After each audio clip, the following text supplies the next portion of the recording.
dad waxaa jira dood qaba waqooyi bari asaaskiisu wuxuu qayb ka noqonayaa difaaca dalka midnimada dalka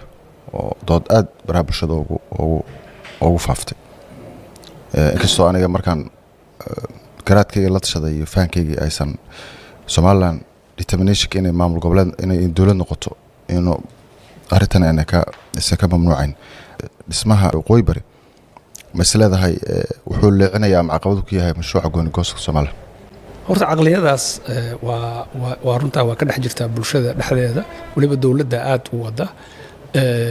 taageerayaasha waqooyi barina way isticmaalaan waxayna ku salaysan tahay aqliyada sharciyada oo Somalilandtii protectorate-ka ahayd juqraafi ahaan maadaama in aad u weyn runtii ma yani dhulka ka maqan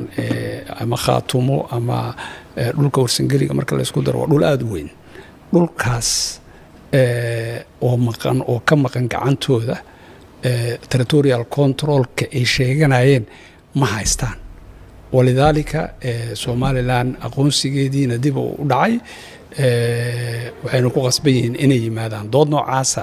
ayay sheegaan yani qolada qabta laakiin I think qiraa'adaas anigu qiraa'o ka duwanaan qabaa qiraa'ada ka duwan qaba waxa waaye horta sideedaba dawlad cusub inay caalamka ku soo biirto waa go'aan siyaasadeed waaye go'aan sharci maaha haddii aqoonsi Somaliland uu imaanayo kuma xirna haday Hargeysa berbera kaliya xataa ay haystaan haday rabaan weysiinayaan waa aqoonsi siyaasadeed ee territory dawladda bixinaysaana iskale maahan sharci loo tixraaca male haddana tusaale waxaa kaaga ah South Sudan wali iyo Sudan dhule isku haystaan Ethiopia Eritrea wali dhule isku haystaan Afrikada hadda 30 ilaa 40% xuduudaheedu satellite ma ah annaga iyo Ethiopia xuduudeena oo koonfurtaan ah ma hadda jigjiga iyo laga hadli maayo meesha yare dood isku maraan maahane waa red line iyo waa Manila line iyo waa provisional line iyo waxa la isku haystaa oo 70 mayl waay ma aha yani gudaha marka waxaasoo dhan doodahaas wada kale lagu satalgareeyo waay laakiin aqoonsi qolo hebel meelaysa iyo meelayso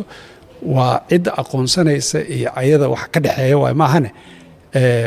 ma aha waxa kale oo baaydu ay ku xirnaa kartaa qodobka kale ku imaan kartaa waxa waaye in Muqdisho iyo ayaga ay ku heshiiyaan oo ku imaan kartaa taa laftirkeedana process la marsiinaa maaragtay